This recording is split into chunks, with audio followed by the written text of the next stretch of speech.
नमस्कार साथियों, सत श्री अकाल। RS 360 के मंच पे आपका दोस्त, होस्ट, शुभ चिंतक, हितेशी नवीन शर्मा तहे दिल से आपका हमेशा की तरह यहाँ पे स्वागत करता है।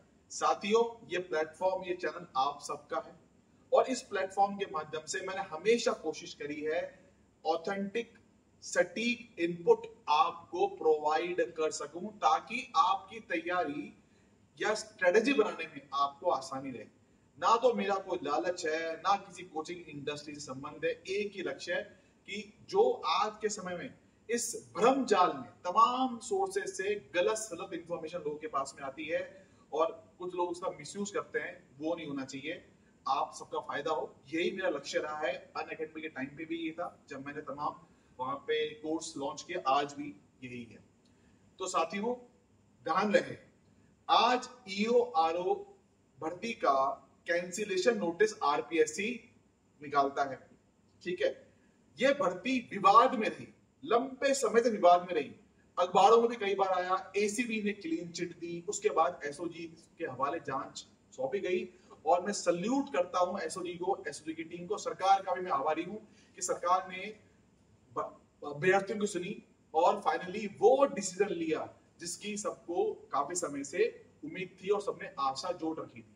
दूसरी बात करेंगे आज इस प्लेटफॉर्म के थ्रू, RS 2023 मुख्य परीक्षा का जो है संभावित रिजल्ट, संभावित माह या प्रोबेबल मंथ क्या होगा रिजल्ट का। और तीसरी बात करेंगे आज इस मंच के माध्यम से RS 2024 की मुख्य परीक्षा का आयोजन अप्रोक्सीमेटली कब तक हो सकता है ताकि अपनी तैयारियां प्री के साथ में साइमल्टेनियसली साथ साथ कर सके। सिलेक्शन मुख्य परीक्षा मेन से ही होता है।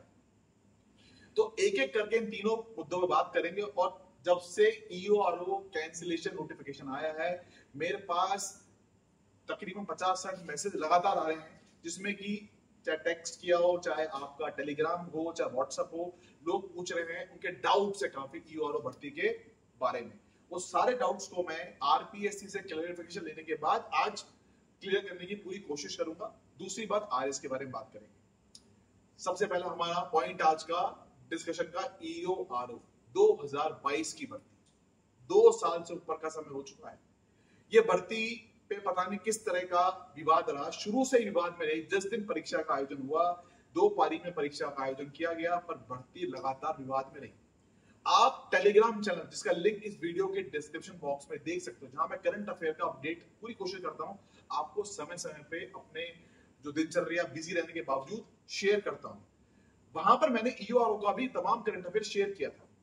तो साथियों, पहली चीज, EORO भर्ती का जो एक कैंसिलेशन नोटिफिकेशन आया और साथ ही साथ RPSC ने हाथों हाथ 23 मार्च 2024 2025 23 मार्च 2025 को परीक्षा की तिथि भी घोषित कर दी। अब सीधी बात करते हैं डाउट्स पे। पहला डाउट आप लोगों ने पूछा और जो बहुत ही जेन्युइन डाउट है कि जिन लोगों ने EORO भर्ती का 2022 का फॉर्म नहीं भरा था, क्या फॉर्म वापस से रीओपन होंगे? क्या वो उस एग्जाम को दे सकेंगे? तो साथियों, पहली बात तो वो प्रेस नोट में भी साफ साफ मेंशन है, फिर मैंने खुद भी पर्सनली क्रॉस वेरीफाई करा, RPSC से क्लैरिफिकेशन लिया कि क्या होगा इसमें। तो जवाब ये मिला RPSC से, नोट के अनुसार भी यही है कि सिर्फ आवेदित अभ्यर्थी, मतलब जिन लोगों ने अप्लाई किया था उस फॉर्म में, 2022 की वैकेंसी आई थी, SSO में जाके जिन लोगों ने फॉर्म अप्लाई किया था वो इस परीक्षा को दे सकते हैं। जिन लोगों ने उस टाइम पे फॉर्म नहीं भरा था, एलिजिबल हो या ना हो अलग अलग बात है, वो फॉर्म रीओपन नहीं होगा। दूसरी बात, इसमें एक पॉइंट ये भी आ रहा है कि कुछ लोगों ने ऐसा भी कहना है, जो अगेन जेन्युइन पॉइंट है, कि फॉर्म जो है वो तो अप्लाई तो किया पर एग्जाम देने नहीं गए। उस टाइम पे कुछ और एग्जाम भी चल रहे थे, UPSC का एग्जाम भी था, आई थिंक मई या जून की बात है 2022 की, एग्जाम देने नहीं गए। तो वो अभ्यर्थी, वो कैंडिडेट्स एग्जाम दे सकते हैं। आपने फॉर्म में अप्लाई करा है, कोई दिक्कत नहीं है। तो यहाँ पे जिन्होंने फॉर्म अप्लाई करा है और जिन्होंने एग्जाम दिया है, ये दोनों कैटेगरी की कैंडिडेट्स एग्जाम में अपील हो सकते हैं। तकरीबन 1,93,96,000 का फिगर आया है, प्रेस नोट में लिखा है RPSC ने। जिसके तहत इन लोगों ने अभ्यर्थियों ने इस परीक्षा में पार्टिसिपेट करा था। कुछ लोगों ने पार्टिसिपेट नहीं करा था, वो भी एग्जाम दे सकते हैं, लेकिन फॉर्म रीओपन होने के चांसेस नहीं है, ना ही जिन लोगों ने उस टाइम पे अप्लाई किया था वो इस एग्जाम को दे पाएंगे। तो पहली चीज तो ये। अब जिन लोगों ने अप्लाई नहीं किया था उनको भी कोई घबराने की आवश्यकता नहीं है। नेक्स्ट जो कंफर्म किया मैंने डीएलबी से किया। डीएलबी में पता चला कि तकरीबन इलेक्शन के बाद, इलेक्शन के समय और उसके बाद में काफी सारी नगर पालिकाएं क्रिएट हुई हैं, नई बनी है। लास्ट टाइम जब वैकेंसी आई थी उससे तकरीबन 100 प्लस नगर पालिकाओं में रिक्त स्थान जो है वो बढ़े हैं।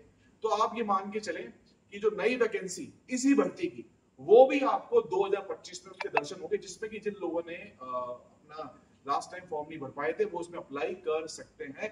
कोई घबराने की बात नहीं, तैयारी करते चले। म्युनिसिपैलिटी एक्ट को बहुत अच्छे से पढ़ें। 120 टोटल क्वेश्चन थे इस एग्जाम में। 80 जो क्वेश्चन थे वो आपके जीके एंड करंट अफेयर के थे।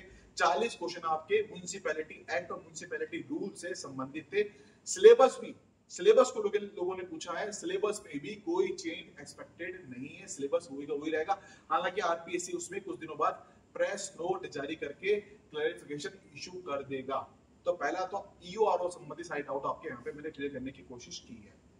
दूसरी बात, आरएस 2023 मुख्य परीक्षा का परिणाम कब तक संभावित है? पहले भी बोला वीडियो में, वापस कह रहा हूं। कुछ लोग बोल रहे हैं अक्टूबर में आएगा, दिवाली में बम फटने वाला है। नहीं फटेगा बम दिवाली में, दिवाली में बम नहीं फटेगा। 2023 की मुख्य परीक्षा का जो रिजल्ट है वो आप मान के चलें दिसंबर तक ही संभावित है। दिसंबर से पहले चांसेस कम है। आरपीएससी का कह रहा है काम चल रहा है, उनका कहना है कि प्रोसेस में टाइम लगता है, और हमने पहले भी देखा है पिछली भर्तियों में भी कि मेंस के रिजल्ट आने में जनरली आरपीएससी 5 से 6 माह का टाइम लेता है, और आरपीएससी का कहना यह भी है कि टाइम लगेगा, प्रोसेस अभी चल रहा है। तो दिसंबर आप मान के चलें। और कुछ दिनों पहले जो आरपीएससी के मेंबर है उन्होंने सार्वजनिक भी इस बात को कहा था, किसी सोशल मीडिया पे पोस्ट किया था कि दिसंबर तक संभावित है। तीसरी बात, आरएस 2024 की मुख्य परीक्षा का ऐलान कब तक हो सकता है, और मुख्य परीक्षा क्या हो सकती है? देखिए, पहले तो ये संभावना जताई गई थी आरपीएससी से कि हम जल्दी ऐलान करेंगे। जो एग्जाम आपका पोस्टपोन्ड हुआ था 2023 का मुख्य परीक्षा, उस टाइम पे प्राइम पॉइंट यही था कि आप जो है मेंस की डेट को भी प्री के साथ डिक्लेयर करें, ताकि किसी भी कैंडिडेट को परेशानी ना रहे। ये वास्तव में एक संवेदनशील मुद्दा है, उठाया गया, और उसमें आरपीएससी सरकार ने दोनों ने हामी भरी थी। हालांकि अभी तक डेट नहीं आई है, उम्मीद ये है कि जल्द डेट आएगी। लेकिन हाँ, इतना मैं आपसे कह सकता हूं 100% ये मान के चलो कि आरपीएससी मुख्य परीक्षा में, अब कुछ लोग बोलेंगे ट्रेंड में ऐसा है, असली में ऐसा नहीं होगा। मैं आपको गारंटी कर रहा हूं ऐसा नहीं होता। आरपीएससी मुख्य परीक्षा में मैक्सिमम 5 महीने और मिनिमम 4 महीने, ये ट्रेंड है उसका। किसी भी परीक्षा को देख लो, आप 18 को देखो, 21 को देखो, 16 को देख लो चाहो तो, और आप 23 की परीक्षा को देख लो। वो अलग बात है एग्जाम पोस्टपोन्ड हुआ, लेकिन यूपीएससी की तर्ज पे चलना और आरपीएससी का जो 4 से 5 महीने का, मैंने जो इंफॉर्मेशन जहां जहां से कोशिश कर सकता था ऑथेंटिकली, तो उनका कहना यह था कि कैलेंडर आने पे सब कुछ क्लियर हो जाएगा। बट ये बताया गया कि आरपीएससी जिस तरह से कैलेंडर को फॉलो करता है, जो ट्रेंड अब तक है, उसी तरह का कुछ अनुमान आपको मिलेगा। 4 महीना मिनिमम, मैक्सिमम 5 महीना, जून और जुलाई। जून में भी संभावना है, नहीं तो जुलाई। इससे ज्यादा आगे जाने की मुझे चांस नहीं लगता है। तो आप प्री की तैयारी के साथ साथ मेंस की तैयारी भी साथ में लेके चलें, अदरवाइज वही समस्या होगी पिछली बार की तरह। ये मेरा आपसे निवेदन। और एक और बहुत इंपॉर्टेंट बात, जिन साथियों ने ईओआरओ भर्ती का जो तैयारी करी थी, बहुत दम लगाया था, उनको मौका मिल रहा है दोबारा से। लेकिन आरएस का फॉर्म भी है, 2 फेब को आपका आरएस की परीक्षा भी है। तो थोड़ा सा प्लान करके चलना बॉस, क्योंकि समस्या ये आ रही है कि म्युनिसिपैलिटी एक्ट आपको 40 जो क्वेश्चन आएंगे उसके, वो आरएस का पार्ट नहीं है। और 23 मार्च को आपकी इसकी परीक्षा होगी। फरवरी के बाद 2 फरवरी को आरएस का प्री, 50 दिन का समय है उसके बाद। तो 50 दिन तक आप, जाहिर सी बात है कि आरएस का मेंस का पैटर्न अलग है, ईओआरओ का पैटर्न अलग है। दोनों को साथ में लेके चलना, थोड़ा सा सोच समझ के, 2 नाव में पैर रखोगे सोच समझ के, ताकि ऐसा ना हो कि ये भी निकल जाए हाथ से, वो भी निकल जाए। एक प्रॉपर स्ट्रेटजी बना के उसके बारे में बात करेंगे। टेलीग्राम ग्रुप पे भी मैं कुछ इंपॉर्टेंट जो है आपको करंट अफेयर का मटेरियल शेयर करता रहता हूँ, और उसको देखिएगा। कोशिश ये है कि अखबारों की जो इंपॉर्टेंट न्यूज है वो आपको मिल जाए। तो साथियों सब जवाब देने की कोशिश करी। ईओआरओ में साफ साफ प्रेस नोट में लिखा है, फिर मैंने आरपीसी से पुष्टिकरण भी लिया, क्लैरिफिकेशन लिया। स्पष्ट तौर पे कहा गया कि जिन्होंने आवेदित अभ्यर्थी जिन्होंने अप्लाई करा है वो इस एग्जाम को दे सकते हैं, चाहे एग्जाम उन्होंने दिया हो या ना दिया हो, पर अप्लाई करा है तो एलिजिबल है। जिन्होंने अप्लाई नहीं किया था उस टाइम पे वो एलिजिबल नहीं होंगे। दूसरी बात, RS 23 और RS 24 के बारे में भी हमने आज बात करी। करंट अफेयर का डेटा तो मैं वहां पे शेयर करता रहता हूँ। हाँ, एक सवाल लोगों का ये रहता है कि मैं कुछ बीच में गैप रखता हूँ करंट अफेयर को शेयर करने में। चिंता मत करो, जो गैप रखा ना, एक साथ जो मेरा कोर्स चल रहा है उसमें भी एक साथ कंसोलिडेटेड आपका स्टफ बना के मैं वहां पे शेयर कर दूंगा, ताकि आप लोगों का उसमें करंट अफेयर के हिसाब से फायदा रहे। तो साथियों, बहुत मैं किसी कोचिंग इंडस्ट्री ना जुड़ा हुआ हूं, ना मेरा कोचिंग इंडस्ट्री का ऐसा कोई लालच की भाई आपका किसी तरह से कोई नुकसान हो या पैसों का लालच हो। एक उद्देश्य कि आप लोगों को सही जानकारी मिले, ताकि तैयारी में आपको बेनिफिट मिले, स्ट्रेटेजी बनाने में आपको बेनिफिट मिले। तो साथियों नमस्कार, सत श्री अकाल, जय हिंद, वंदे मातरम।